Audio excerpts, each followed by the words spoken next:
Hello, everyone. Welcome back to the Mike Armstrong podcast show. And this afternoon, we're joined by Joel Holc, who's joining us from Pittsburgh, Pennsylvania, in the US of A. And obviously, this afternoon for me is probably early in the morning for Joel. And Joel is a serial entrepreneur, and he's also an author of The Eggshell Effect, which you can see conveniently placed in the background. So, how are you doing today, Joel? You okay? I am thankful. It's a beautiful Saturday morning. Yes, good. So yeah, it's great to have people on my podcast. I love podcasting and getting to know people so much that I tend to do interviews all sorts of times of days and days of the week, and I've done stuff at midnight and all sorts, really, just to make it work, because I'm passionate about getting to know people, really. So thanks for coming on. We might as well start with the eggshell, as it's looming large, in the background. Tell us a little bit about the book and what it's about and what made you write it, etc. Sure. How much time do we have, Mike? We have as long as we need, really. Okay. On average, my episodes are around 45 minutes, sometimes an hour if they, if it turns into a bit of a two-way conversation. But you take as long as you need. Sure, and the reason that I'm asking, this book is actually about my life, and I have blessed and been having a unique life. So this is really this is why I'm asking how long we have. The Eggshell Effect, as I say, it's my life journey, and the name is actually Journey from Fear. The subtitle. Often people ask me, Joel, what is the Eggshell Effect? Which kind of a name is it? It's not a common name for a book. And when I was 10 years old, I grew up, actually, my accent is, I'm living in Pittsburgh, Pennsylvania, but this is not the Pittsburgh accent. This is actually grew up in Israel and moved to the state in the early 90s, and I've been here since then. Yeah. When I was 10 years old, I was in Israel. I grew up in a kibbutz.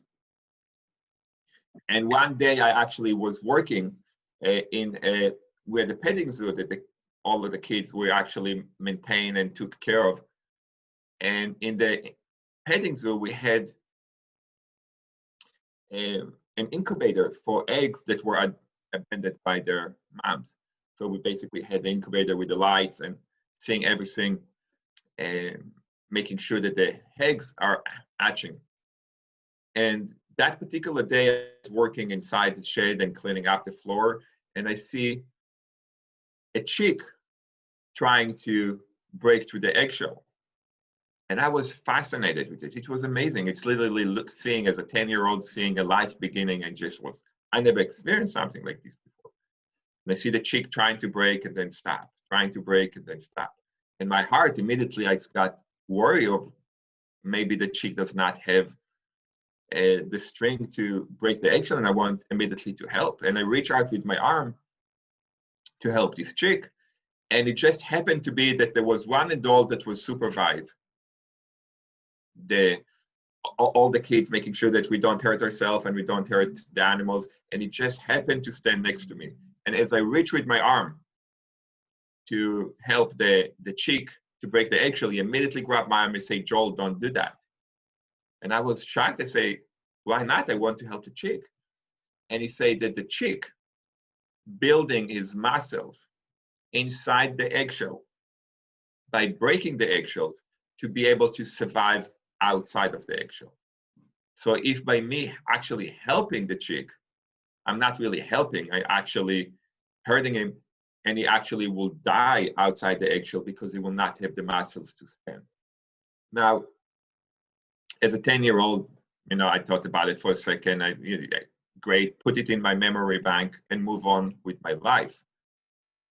Fast forward until I was about 45 years old. I was at the time married for the second time, had 2 kids from my previous marriage that I was a full-time father for them, and ran multiple businesses. I got a call from my sister in Israel, and she said, if you want to see mom alive one more time, you have to come now. At that time, my mom was battling cancer for about 7 years at that point. So it was not that we were shocked that it's over, but it's obviously, it's still painful. I jumped on the plane. I made it to Israel on time. I actually had the privilege to share the last week of my mom's life together and stay there for another week after that. Flew back to the state. And the following day after I got home, my wife at the time say, I'm leaving. So within a week time, I actually lost my mother and I lost my wife. And wanting to die, it's an understatement. I mean, it was so painful to handle this kind of experience. And eventually I start asking myself, like, why me and what happened and why this and if I would do this and if I would do that, and just going back in my head. And for weeks I couldn't sleep, I couldn't eat, I couldn't function. It was very unpleasant time in my life. But then I asked myself, instead of blaming, is looking at myself and ask myself, how did I get here? What happened in my life that life turned up like that? But the reason that I share about the story about the eggshell, because at certain point,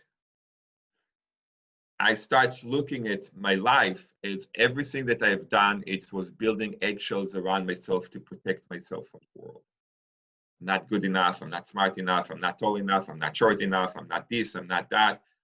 This is how we all live, and basically creating a reality around our life to think this is what we need to do to survive life inside our safety, inside our eggshell. And as much that in my mind, I say, okay, if my wife coming back, everything will be okay. And I tried to get her back. And everything that I did, it was just, did not work out. And then I say, remember the story of when I was 10 years old about the eggshell, about the chick that's trying to break. And I say, this time, I am the only one that can build the muscles inside my eggshell by breaking the stories that I build up in my head of how life's supposed to be. And it's my turn to break this eggshell and to see what is available outside of the eggshell. Now, for granted, we're not really dying as people if we don't break our eggshell, but we don't really live. We stay as chickens. We stay as chicks. We stay as chicks. But if you think about it, how many people picking up bad habits just to stay numb, just not to go through the process of breaking the eggshell, to be able to, because it's terrifying. It's like leaving the known and going to the unknown. It is a very terrifying experience, really breaking this eggshell. Yeah, well, I have a similar sort of outlook, really, and I always say, like, people don't really, human beings are capable of so much, but they don't push themselves out of their comfort zone or their limitation zone in order to experience what they're actually capable of and what they can do. So I understand completely where you're coming from there, and I also understand about how, like, parents, for example, don't allow their kids to exercise their muscles, and so the kids can't break out of the shells themselves because they've been over nurtured, if you like, by their parents sometimes. And this is the way the world is going these days, is that people are giving people too much of a leg up, and so they haven't built the muscles that it's taken to get up there themselves. Absolutely. If we're talking about kids, that children that born a natural birth compared to children that born in a C-section, in the early part of their childhood, the children that born in a natural birth develop much quicker. Now, eventually the kids are matching. It's not something that lasts forever, but kids that born in a natural birth will lift up their neck much quicker than kids that were born in a C-section. It's just because the kids that were born in a natural birth have to use their muscles from the first second that they're coming out of the mother's womb. So it's exactly the same as the chick. And as we grow as people, there is a reason why people don't leave the comfort zone. And generally speaking, these reasons are reactions from fear. Now, I can't say this 100% of the time, but generally speaking, with my experience with all the people that I ever coach and train and spoke with, it's what paralyzes people is the fear. Now, fear can show up in many multiple ways and in many colors, in many shapes. Generally speaking, it does not occur as fear. People will not say, hey, I'm not doing it because I'm afraid. They're so afraid to be afraid. Yeah. That will not even say that they're afraid. Because if they say that they're afraid, they're actually admitting that it's on them. It's easy to blame somebody else, to blame the wife, to blame the husband, to blame the government, to blame society, to blame the boss. It's always easier to do that. It's look at yourself and say, hey, which part did I play? Yeah, yeah, definitely. And I think I was lucky. I was born not frightened of anything really, and willing to take risks, if you like. And I was very action-packed kid, very adrenaline fueled. Used to throw myself off buildings and up trees, and off steps on like roller skates and bikes and all sorts of stuff. I was fearless, and I suppose that's kept me going through life. But another thing which can build that sense of not fearless, you don't want to be reckless at the end of the day, but you have to take steps out of your comfort zone, out of your limitations, in order to grow as a person and grow in life, and to take on more responsibility, which comes with more success and more growth. And you've got to be willing to take risks to do that. And there's so many people, like you say, who just won't take the risks. And you've got to start small and just keep pushing yourself a little bit. And, if you keep pushing yourself and you keep taking risks, eventually you'll get confident in your ability to take risks and pull them off. And that will allow you to take bigger risks and bigger risks and bigger risks until you can take giant leaps towards whatever your lifetime goals or ambitions are, which is a big theme that runs through my podcast. So when I'm not dual chatting on my podcast like I am now, I'm often encouraging people and motivating people through personal development and mindset and stuff to start, doing the things they need to do to be able to achieve whatever it is they want to achieve in life, which is something I'm on a mission to do. I haven't achieved it yet, but it's a big, long life goal that I'm on the right path to achieving, and I'm just trying to help and educate and inspire and motivate other people to take that journey, to start breaking the shell and to start, exercising the muscle, because if they do exercise that muscle, then not only can they break out of the shell, they can also learn to fly, and they can go and visit, wherever they want to visit in the world. Absolutely. And consider that there are fears showing up in multiple ways. Sometimes fear, as you can say, fearless or reckless of actually actions that we do, like jumping off of a good flying airplane for no reason, or riding a bike dangerously, or whatever it is. This is one type of fear that we can face and overcome, but there are emotional fears that, generally speaking, are much more paralyzed than physical fears, because sometimes overcome something that we're afraid of doing. For example, whatever as you said as a child you were doing. I used to train horses. I used to do show jumping with horses. So for some people it will be terrified. For me, it never occurs as a fear, but for some people it's extremely scary. And this is one type of fear. It's a fear of doing things. But these fears that are in our head that completely blindside us and completely paralyze us and completely cause us to react in a way that we're not even aware of what's sourcing us. Yeah, the fear of what other people think is a big one. This is one fear, like what people think. Yeah. When really, people don't what does it matter? What does it matter what people think? Let me share with you something. I don't think that fear is a logical, generally speaking, fear is not a logical experience. But just because it's not logical, it does not mean that it's not there. Yeah. Now, in my work that I do, is I support people to shift their relationships to the pain and suffering and struggle and fear to an opportunity. So when we actually able to see that something's stopping us, and it can be in any way, it can be physical, emotional, spiritual, financial, whatever it is, wherever we are, there is something that's stopping us that, generally speaking, is a fear-based energy. And in the work that I do, we're basically shifting the relationship from with fear to basically to an opportunity. What can be as an obstacle, what can be as a problem to overcome. It's not that, it's an opportunity to grow. It's an opportunity to see what is available on the other side of the eggshell. Yeah.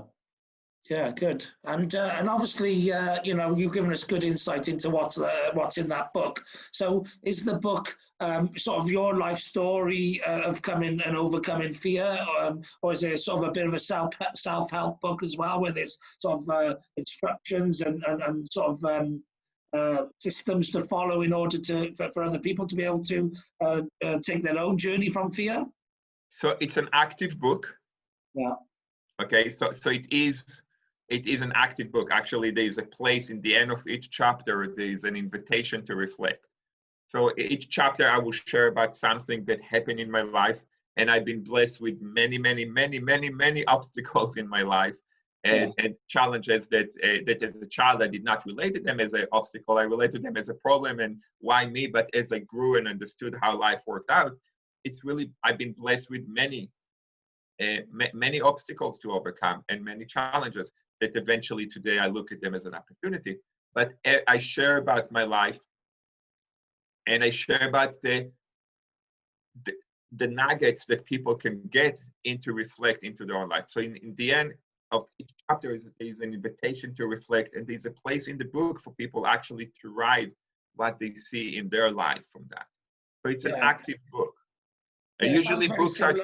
It sounds very similar to a book I've written. I haven't published it yet, but mine was my life journey. But it's sort of what I learned along the way to try and educate and train other people and teach people, so that they don't have to necessarily find as many obstacles, because I've hit quite a lot of hurdles and obstacles along the way as well. And I see them all as opportunities to grow and develop. But, maybe when you're younger and they get in the way, you don't always see them as that at the time. But they're great things to build the muscle on, as you said, like the shell. They're great shells for you to learn how to build your muscle on, your mental muscle, your creative muscle, your physical muscle, your emotional muscles as well. And then, so it sounds very similar to the book that I've written, which is, sort of my life journey and the struggles within it and how to overcome it. So yeah, I get exactly, the point of the book, if you like, and what it's there to do, and there to inspire and help other people to build up their resilience and their drive and their ambition and their goals and all of that sort of thing. That sounds brilliant. Where is the book available, if people want to get hold of it? They can get on Amazon. Okay. And is it been available? Excuse me? Has it been on there for a while, or is it new? Or? For about 2 months or so. It's actually took me over 5 years to put the book together. Okay. It was a journey of its own to write the book, and it's just been amazing. It's just been I'm receiving responses from all over the world of people getting value out of this book, and it's just amazing. It's such a privilege to be able to touch people's life, and by me sharing my story, and I'm extremely vulnerable in this book. I share about everything that I felt, and not necessarily that I was looking good. I'm not looking good in this book. I'm sharing how I felt. It's not, we were talking about what people think. If I actually share in the end of the book, I talk about my fear of publishing the book, because I'm basically, from now until the rest of times, I will walk naked, because there's no secrets no more. Yeah, I'm still in that fear of publishing, which is why I haven't published mine.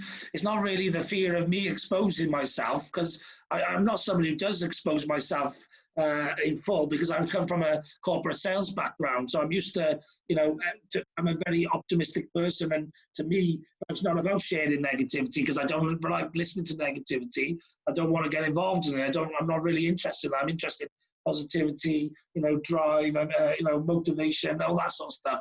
It's quite hard for me, but I've written a book, a no holds barred. This is my life story. This is what happened. This is how I felt.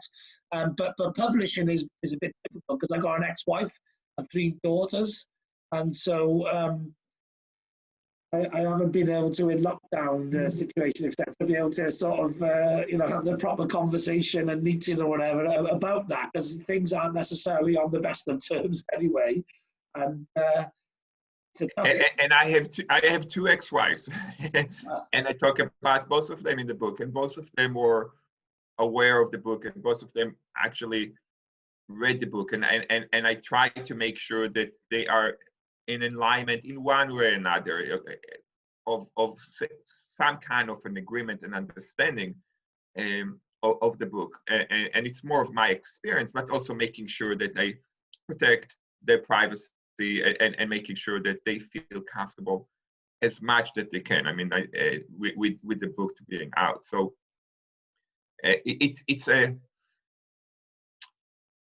it's a unique story. It's a unique opportunity, and it's really that I'm not trying to, in the relationship with the fear, I don't think that we can live in a place that we are fearless. Fear will always be part of our life. As long as we're walking on this earth, fear will be part of our life.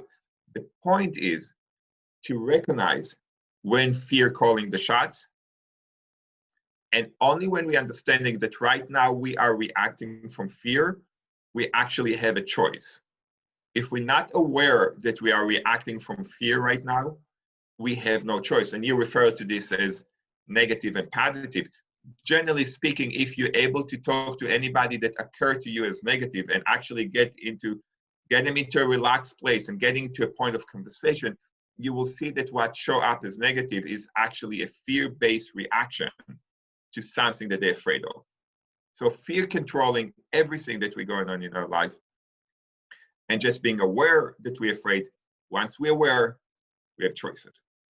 Yeah, definitely. Well, fear is slowly taking over the vast majority of people during this current time. I'm not frightened of the coronavirus at all in any shape or form, because I have a good immune system anyway, which is point number 1. But also point number 2, there's a lot of things that can kill us, and I'm not frightened of any of them either, because you've got to be able to manage your life and take on the risks and mitigate those risks, and that is part of life. When we get in a car or in a plane or whatever, we calculate risks, we do what we can do to mitigate those risks, and we don't let it stop our world and stop us in our tracks.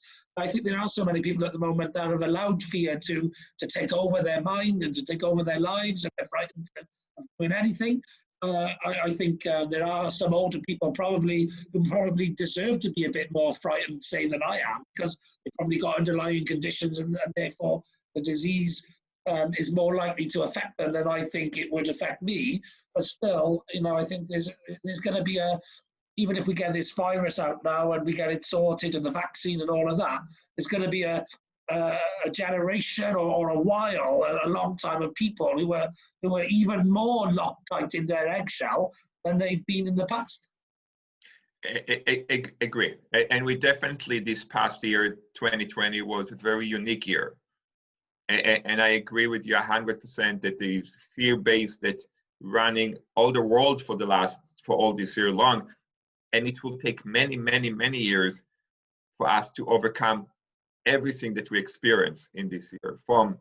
And again, I can't make any predictions here, but this is my instinct, is that we've been impacted in so many levels. We've been impacted as far that socially, like how we go to trust people. If ever we go to open the doors and to work around people and you see somebody coughing for a second, what do you do? If the vaccine's coming out, are you taking the vaccine? Are you not taking the vaccine? Who you trust? Who you don't trust? Financially, people will be struggling for a long time. People will struggle. We have a lot of people that their life, that their families are impacted. Kids that being isolated for the last year, that did not learn how to interact with people. Everything that they do, we're doing basically through social, to medias like we're meeting right now. It's changing. We don't learn how to read body language. We're walking around, we cover our face when we're walking around. When we're interacting with people, we can learn so much of their face, the lips, the eyes, how they move, and we're losing all of that. This will be very unique to see what will grow from here. On the flip side, in the last year, people really realized what is important, what is not important. You know, family is important. Buying stock is not important. You know, really people like have to live with less financially and really making sure that they use the money in the right places. And so there's a silver lining that comes with that. Even you and I, we met in a meeting that, you know, was an international meeting that most likely could not happen prior to COVID. It's not that technically it could, but it was not part of the norm. Now the world got smaller. You know, when I started my coaching business, I was only able to work in Pittsburgh and people that could come to my house. Now that people come to my house no more, all of a sudden I can work all over the world. Yeah, I'm not limited to Pittsburgh. So there's shifting that going to happen, but that no doubt is my experience, and I could be wrong, but my experience is that there's so little knowledge about the virus from the first moment it came. And governments, the last thing that the president or prime minister or any leader of the world will come on TV and say, listen, we have no clue what to do and we are trying to figure it out. Okay, no leader will say that, but this is the truth. Like we got locked down again in Pennsylvania for the next 3 weeks. Everything is in lockdown again. Yeah. Is the first lockdown help? The first lockdown didn't help? We don't know, but no leader comes and say, look, we have no clue. We are terrified. And hopefully together we will figure it out. I will respect that much more than somebody coming on TV and say, this is what we have to do. This is how, we don't know. Yeah, well, it's all made up. Like, you know, it's all made up. So I'd respect leaders a lot more if they would have been more honest like that as well. Like, you know, they should just turn around and say, listen, like when you see them interviewed, and people are like, well, you know, why are the rules? Why is it one rule for them or one rule and none of the rules make sense? And, you know, all of that, which loses people then because people are like, well, you know, why could we go to a restaurant and sit 2 meters apart, but we can't go to a gym where all the equipment is 2 meters apart? And it's actually making us fitter. You know, this stuff is illogical. And they make decisions, and there's no logic to it. It's just random chaos. And they make the decisions, and they want everyone to follow it, and then they expect everyone to follow it. And it's just randomly made up. So, like, what they don't realize is, well, if you're going to randomly make up stuff, we're going to randomly choose whether they follow it or not. It's all random. It don't make no sense. So I think leaders should just own it and just say, listen, this is a first of its kind. We don't know what's happening. We're working our best. You know, we're working with the scientists, so we're working with the health board, and we're working with everyone, and we're collaborating together, and we're trying to get the best for everybody. It's like, now there's like a massive thing in the UK. We're all in lockdown as well in the UK, or very restricted zones or whatever, travel and no drinking after 6 o'clock and all these draconian rules. But and again, they're like, you can have 5 days off for Christmas, and then they're like in Wales, the rate is shooting up.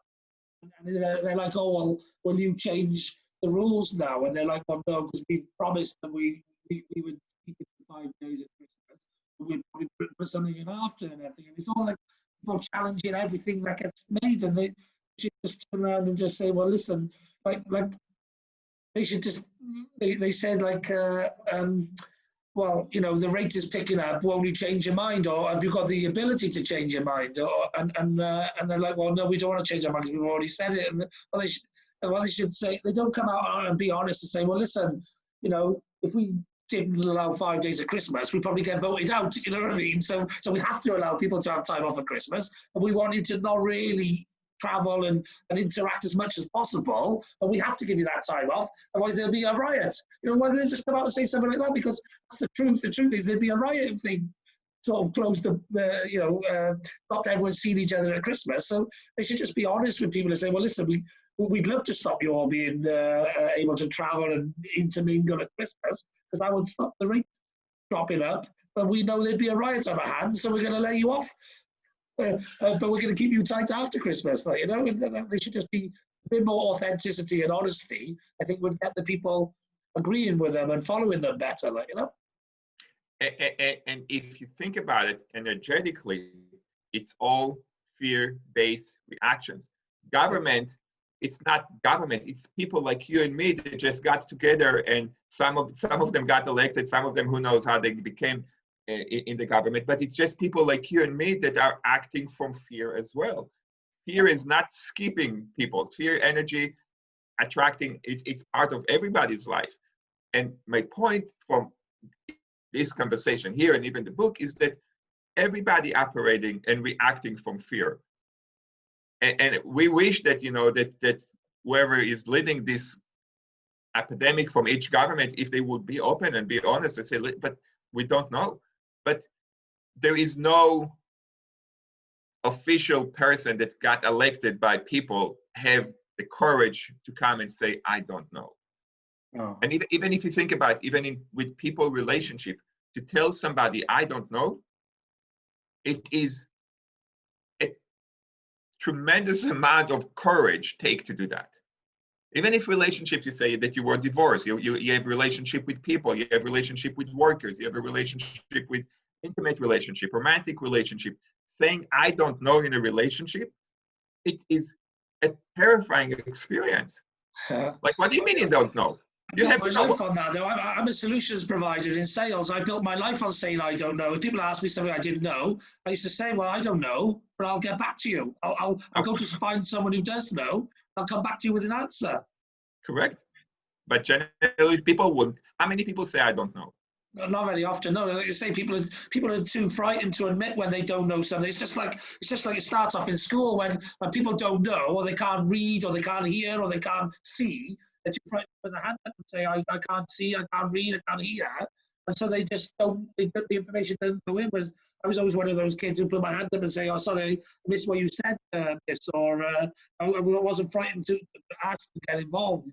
And I think that's probably why I found my voice as an adult and trying to encourage other people to do that, because I see the negative impact and the negative effect of going through life, not acting when you hand up and asking, well, listen, I don't know, but I'm happy to find out, or just being honest and being raw and just being authentic, and stop trying, like politicians, they try and pretend they know the answer to everything, and they get caught out with remembering numbers or pulling out facts and stuff, when they should just say, well, actually, I can't remember what the numbers were. I have a lot of numbers go through my head on a daily basis.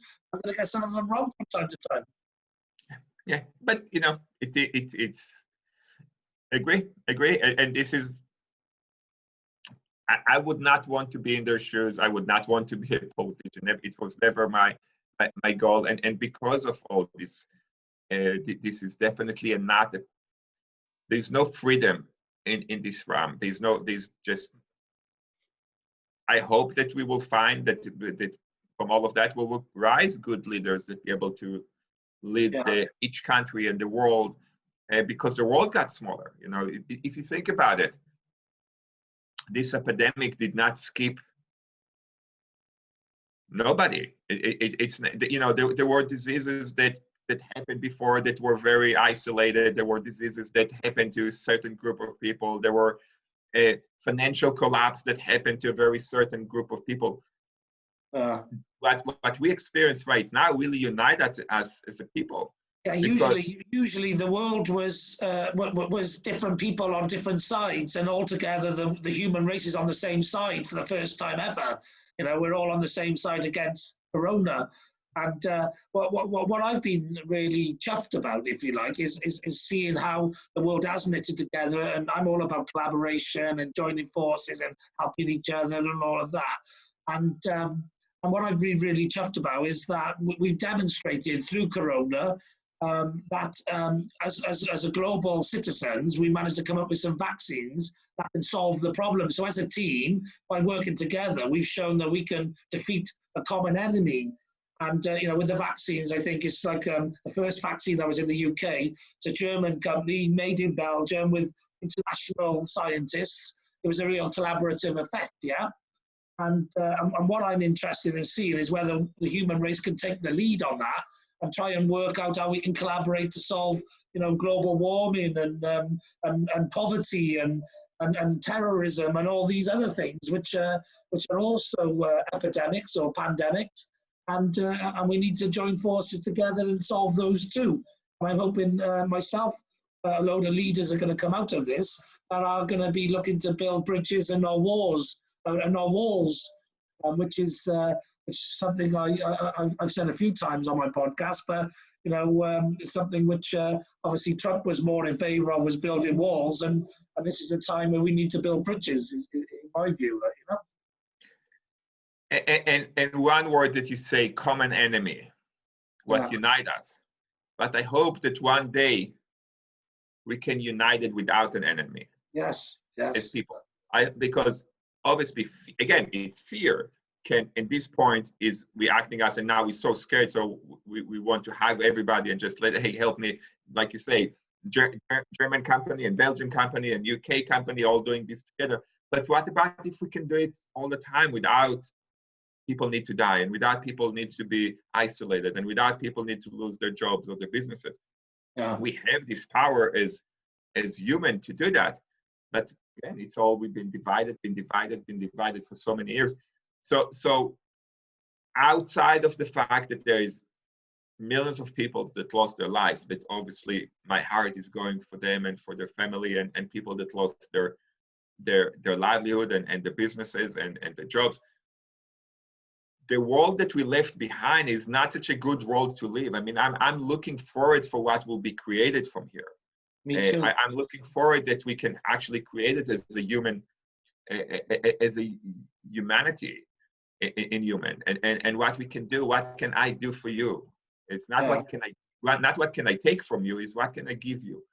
What can we do together, by joining forces and putting so much energy in the direction of combined humanity, like we've done with the pandemic, like we've done with PPE and hand sanitizer and ventilators and, masks and vaccines, the big one. We've done that. We've been creative. We've pulled together. We've used our innovation, our entrepreneurship, our creativity, and we've done all of this. How can we do that to solve the other problems that we all face? And hopefully some leaders will have been formed, because diamonds are formed, through stress and pressure and that sort of thing. And so, for me, I've been very active during this year, because I'm somebody who, I sometimes need a bit of pressure. I've been in sales all my life. I need a bit of pressure, or I need, something big to be happening for me to really want to get involved and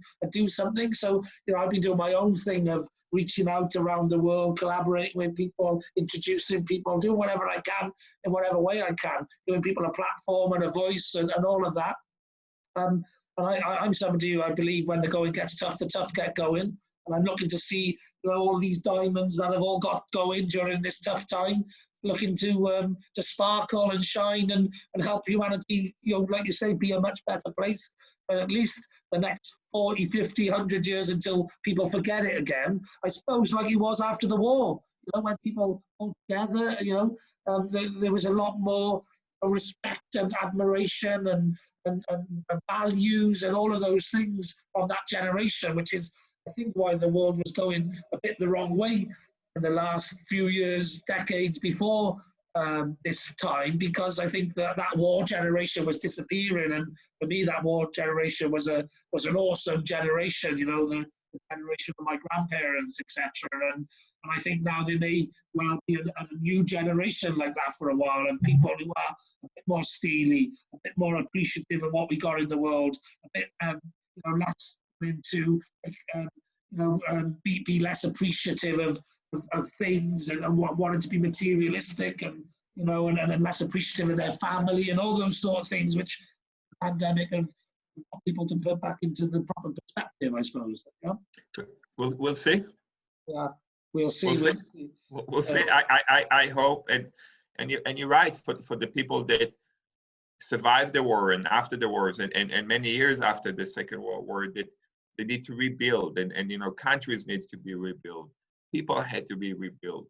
And obviously for myself, growing up in Israel and being Jewish, it's a complete healing that's still taking place today. Yeah. And as time moves on, and as we forget the pain, and we forget the experience, and then we're getting stuck in our own head, and then it could be that this epidemic had to show up in our life journey and in the world journey to wake us up. And again, I hear a lot of, I can't wait for things to go back. I don't really want things to go back. I don't think that what we left was so good. If it was so good, we will not be here. No, it was definitely deteriorating. You know, morals and values and certain aspects of the world have been deteriorating for a while, in my view. And I think, you know, sometimes it takes like a fire on the hillsides for the bracken to all grow fresh and new again, and it takes a different shape sometimes. So you know, sometimes Mother Nature has its funny way. These pandemics, they're not original. They've been, if you look through history, they come pretty regular. You know, maybe it's part of the natural cycle of the world to keep people in line from time to time. At least now, it's not people killing people. No, yeah, you know. At least now is people are united to fight against something that we don't even see. And again, the word is fight. Like, this is, see how it's united people. And hopefully one day we will not have to fight to be united. We just can be united because we choose to be united. And we will see. We will see what we will learn from that. Who knows when it's going to be over, and who knows when things go to come to some kind of normal. But what we have right now, it's become normal. I mean, we've been doing it. You know, to create a habit, you have to do something for 21 days straight. So we already have new habits of how life is now. It's not like we can't go back. This is life. There is no tomorrow. There's no yesterday. This is what we have. This is our new normal until there's got to be a new normal that we go to live. What we're doing right now, this is normal. Yeah. Now, it's not normal compared to what happened last year, but we don't know what's going to happen next year. We don't know what will be normal next year. This is normal right now because we've been doing it for longer than 21 days. This is a habit already. Yeah, and it's not going away anyway, because, you know, now all of the people who have reached out globally and internationally, you know, when people say, oh, I can't wait for things to go back to normal, well, those people will never go back to normal. They will always have to meet on Zoom, because, you know, most of the people who are collaborators and global citizens and whatever, they also care about the environment and the planet we live on and all of that. And so they're not going to replace an hour Zoom call with jumping on a plane and going to meet you. And maybe if you build that relationship up over time, and you could jump on a plane, you may go into a event together, or, you know, there will be some traveling involved, you know, with all the people who've now met each other virtually when they want to do stuff in the real world together. But people aren't going to quickly onto a plane again for a long time, because it's now acceptable for you not to have to do so. I agree. Yeah. We'll see. We'll see what the future holds. We'll see. Yeah, it's going to be interesting, and a new place, not like the old one and not like the current one, but a whole new different one. And we will see what will open up. And if you think about it, if you own a business and you have 1,000 employees, that now for the last year, all these thousands of employees working from home, why is the business owner, if they don't, like, why would they rent the place again? Why would they need this physical place? They say, hey, you stay home. You're saving money on gas, you're saving money on clothes, you're saving two hours a day of driving back and forth to work. So people can either work more from home, or actually be happier and better employees, because they got less time, you know, they got more time to do their own things. Correct. And when they're taking the lunch break, they can have the lunch break with their family. They can have the lunch break at home. They're saving money of not buying food in the restaurant. Now, again, the restaurants, people are suffering. It's not, there's a movement, there's a shift in the economy. Unfortunately, people will. We're all jostling at the moment, and storming is called in when a new team meets together. Storming, and when it all settles and starts to form, is still a long way off yet. There's a lot of storming and a lot of jostling still to come, loads more. But salaries are going to come down, is my prediction. Salaries are going to come down massively, because companies are going to save costs. which means that they're going to want to pay less, and people are going to be willing to take less because they don't have to pay for commuting and traveling. So that's my longer prediction is we're going to be earning less money, because if companies can find a way of paying their employees less money, they find that way. Now, I cannot relate to this. I never been employed in my life. You know, I never, in the US, you're getting a W-2 once you're getting a paycheck. I never receive a W-2. So you know, this language is a little bit new for me. My logic in my business experience, that I own multiple businesses throughout my life, is just figuring out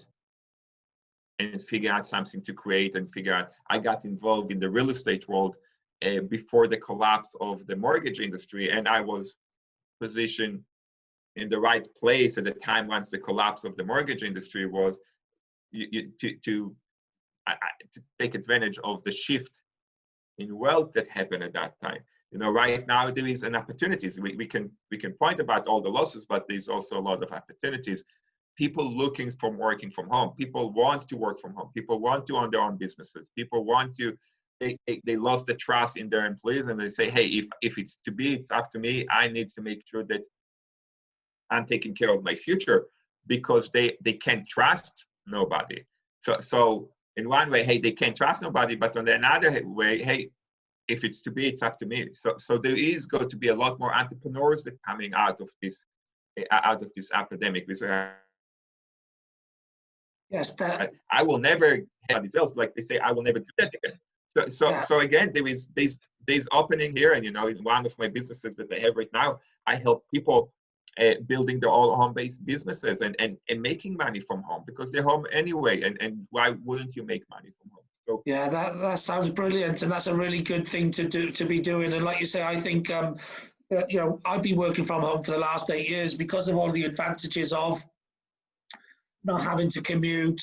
You know, being able to eat, wake and eat when you want to, being able to, you know, exercise, or you're on your lunch breaks, or, you know, whatever, all the advantages you have from being at home. And now people have been forced to do that for a long time. A lot of them aren't going to want to go back. You know, some people will, because, you know, I'm lucky I haven't got young children, you know, distractions, which you know, some people want to go back to an office environment to avoid those distractions. But lots of people will also see the many benefits there are of working from home. The big not having to commute being a massive one, and I think, yeah, it's going to inspire people to maybe have multiple incomes where they're doing their job and doing something else at home, and entrepreneurialism and all those sort of things. Every time people, you know, realize they can't rely on their one income, they start thinking about other ways of spreading the risk and having other strategies. So I think, yeah, all that's going to be happening too. So I've got another call scheduled at 2 o'clock my time, which is in about 7 minutes time. So just to leave it, you know, for my audience to be able to get in touch with you, give them some ways of being able to reach out to you and connect with you.